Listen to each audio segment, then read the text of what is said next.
Crank it once. All right, so try one, the key in, try to crank it, and it fails. Leave it in the on position. Security light should come on. I don't know why the battery keeps doing that. It's charging. All right, there it is. So we're gonna wait 10 minutes. All right, security light's off. Turn the key off, 10 seconds. Crank it twice. All right, it didn't start. This is test 2. Now we're gonna wait for the security light 10 more minutes. There it is. All right, the security light's off.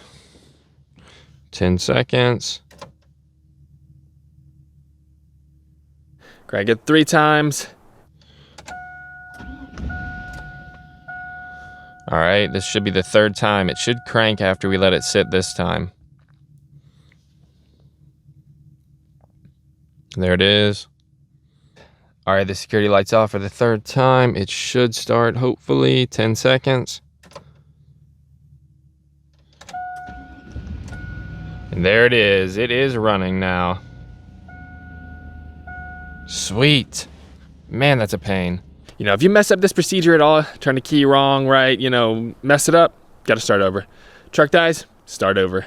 So, you know, it can take a long time. It can take a couple hours if you mess it up.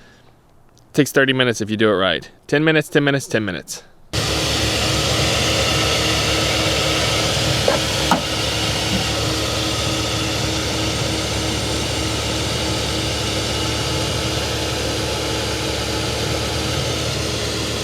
Later.